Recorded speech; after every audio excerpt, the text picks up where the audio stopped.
In the small, quaint town of Willow's End, a legend whispered through the halls of the old Victorian school, now used as a community center, had kept children and adults alike wary of mirrors in dimly lit rooms. The legend of Bloody Mary was not just a ghost story here, it was a deeply ingrained part of the town's history, rooted in the tragic tale of Mary Worthington, a woman who had lived in the town during the late 1800s and met a gruesome end that left her spirit allegedly bound to mirrors. The story begins with Nathan, a skeptical high school student and budding filmmaker, who decided to make a documentary about local legends for a school project. Driven by curiosity and a desire to prove the stories wrong, he enlisted the help of his friends, Jenna, an aspiring actress, Tyler, the tech-savvy gadgeteer, and Sarah, who had a keen interest in paranormal activities. One evening, as the autumn winds began to stir, Nathan and his crew set up their equipment in the former school's main hallway, where a large, ornate mirror, known as Mary's Mirror, hung. This mirror was said to be the portal through which Mary's vengeful spirit communicated with the living. According to local lore, if one stood before the mirror in a dimly lit room and chanted Bloody Mary 3 times, her spirit would appear in the reflection and cause madness or death to those who dared to summon her. With cameras rolling and lights dimmed to just above a flicker, Nathan, trying to maintain a tone of mock seriousness, dared to invoke Mary's name. Bloody Mary, Bloody Mary, Bloody Mary, he intoned, staring into the glass while Jenna held a handheld camera to capture any anomalies. At first, nothing happened. The group's laughter echoed off the walls, filling the silence that followed Nathan's chant. However, as they were about to turn on the lights, the temperature in the hallway plummeted, and the mirror's surface seemed to fog over from within. A face, twisted in a silent scream, slowly appeared, causing Jenna to drop the camera in shock. The electronic equipment malfunctioned, lights flickered wildly, and a high-pitched shriek filled the air, overwhelming the crew's screams.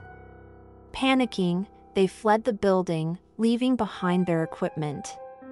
Outside, breathing heavily, Nathan tried to rationalize the occurrence as a trick of the light or a technical glitch, but the fear in Jenna's eyes told a different story. She had seen something in the mirror, a glimpse into a world beyond their understanding.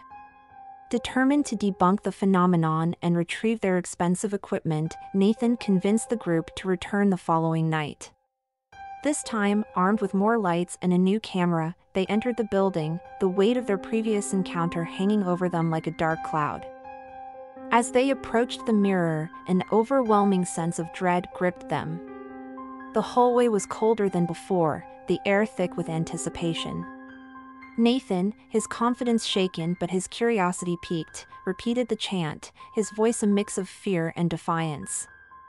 This time, the manifestation was immediate and terrifying. The mirror's surface rippled like water, and the face of Bloody Mary emerged, more distinct and horrifying than before. Her eyes, hollow and deep, locked onto Nathan's, and an unbearable sorrow filled the room.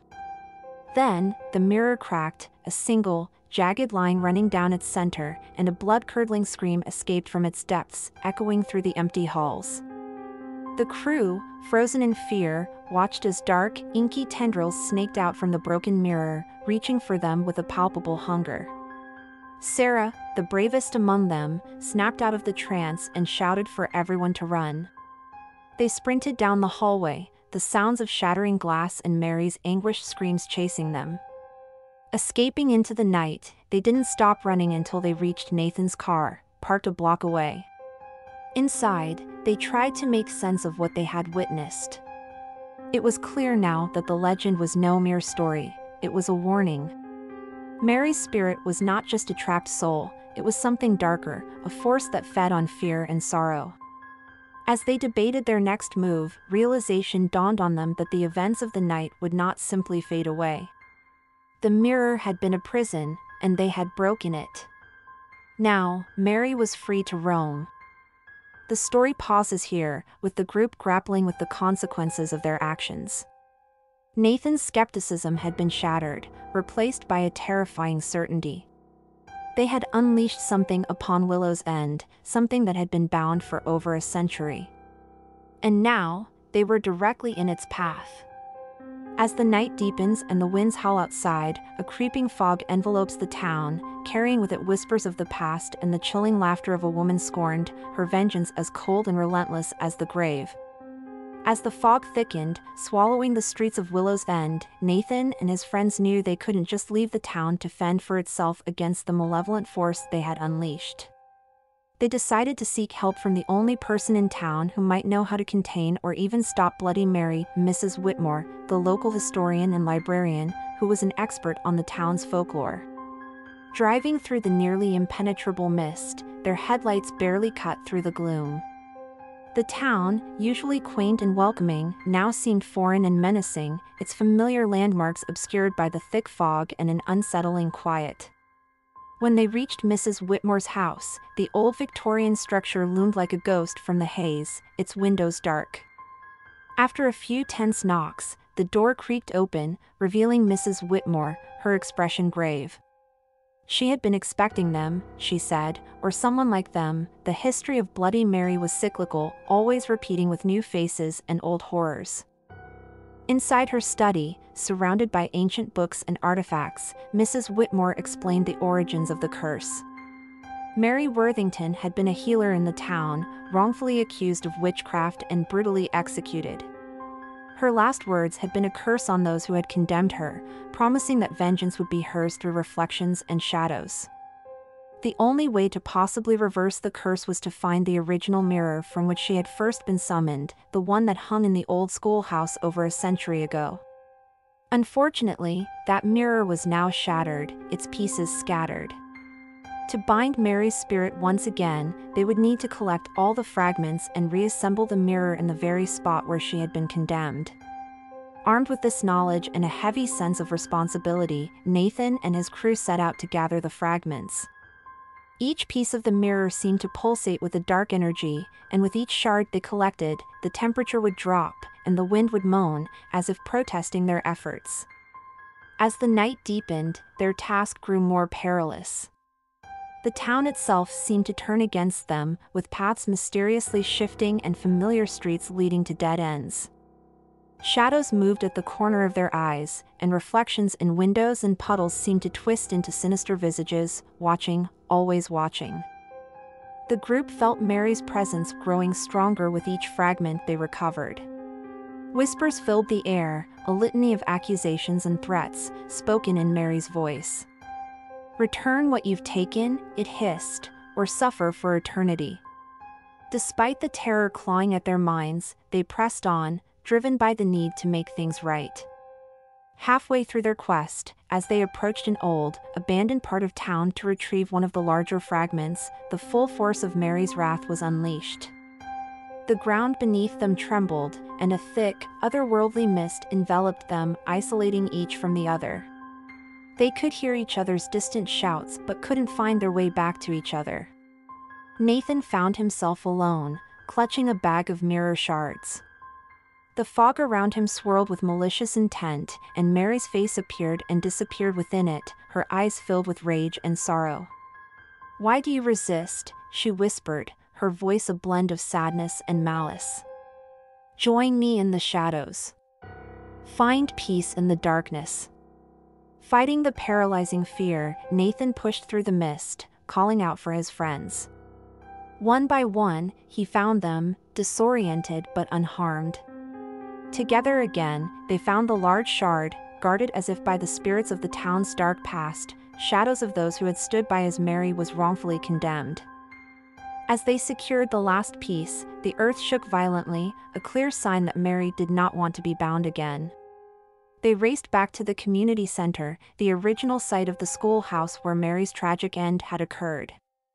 With every step, the wind howled in fury, and the ground seemed to rise against them, as if trying to swallow them whole. Arriving at the center, they began the arduous process of reassembling the mirror. Each shard seemed to resist placement, the edges sharp and unyielding. As they fitted the last piece into place, a silence fell over the town. The wind died down, and the fog began to dissipate. But as they backed away from the completed mirror, they saw Mary's reflection staring back at them, her face contorted not just in anger now, but in desperation. "You cannot trap me again," she screamed, her voice causing the glass to vibrate. The story pauses here, with Nathan and his friends facing the wrath of Bloody Mary, her spirit fighting against the binds they hope to place upon her once more. The mirror stands complete yet unstable, a portal between worlds, holding back a force that threatens to overwhelm them with its vengeful power. As the air vibrates with the intensity of Mary's rage, the ancient wood of the community center groans ominously, the building itself seeming to feel the strain of containing such a malevolent force. Outside, the last remnants of the fog roll back like a curtain, revealing a town eerily silent, as if holding its breath. Inside, Nathan and his friends stand rigid, their eyes fixed on the mirror. They watch, horrified, as cracks begin to spider web across the surface, the structure threatening to shatter under the spiritual tumult it contains. Jenna, her voice trembling, suggests they perform a sealing ritual Mrs. Whitmore mentioned, one that might reinforce the mirror's hold over Mary. With no better options and time running out as the mirror's integrity fails, they hastily gather the necessary materials scattered around the old schoolhouse: candles, chalk for a protective circle, and salt believed to purify and protect against evil spirits. As they lay out the materials and begin the ritual, the temperature drops sharply, their breath visible in the icy air. Each word of the chant they recite seems to echo through the hall, mingling with the whispers of the wind that slips through the cracks in the building. Mary's image in the mirror writhes as if in pain, her screams silent but palpable, reverberating through the glass and into their very bones. Tyler, who handles the technical aspects, sets up cameras to record what they hope will be the final confrontation, his hands shaking as he adjusts the lenses. Sarah, ever the researcher, recites the words from the ritual with a focused intensity, her eyes never leaving the mirror.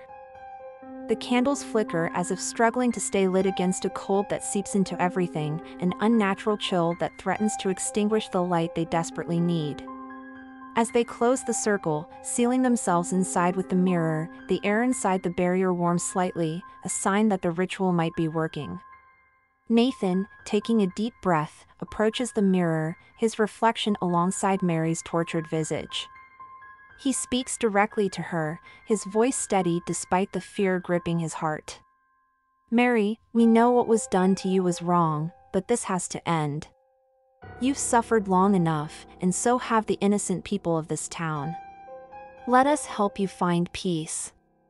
For a moment, the air stills, and Mary's image in the mirror clears, her expression one of immense sadness. Then, just as quickly, it contorts into rage, the mirror vibrating violently as she shrieks a denial that sends shards of glass flying towards the protective circle. The group ducks instinctively, the barrier holding just barely as the glass fragments clink harmlessly off an invisible shield. Heart-pounding, Nathan continues the ritual, his friends joining in, their voices a united front against the darkness that seeks to escape.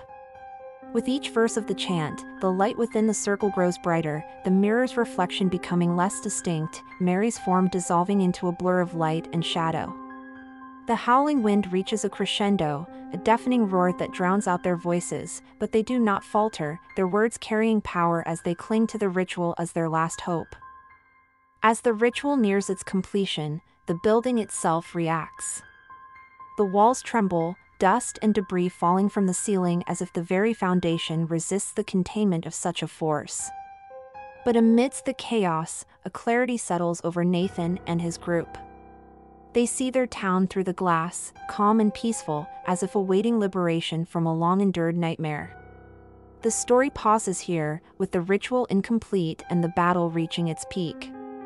Nathan and his friends stand firm, their resolve unbroken despite the physical and supernatural forces railing against them.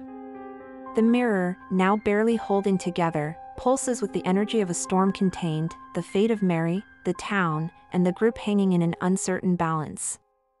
The night stretches on, the outcome undecided, the silence of anticipation heavy in the air, broken only by the sound of their determined voices echoing through the hall. The confrontation with Bloody Mary teeters on the edge of resolution or disaster, the next moments critical in determining whether peace or perpetual torment will prevail.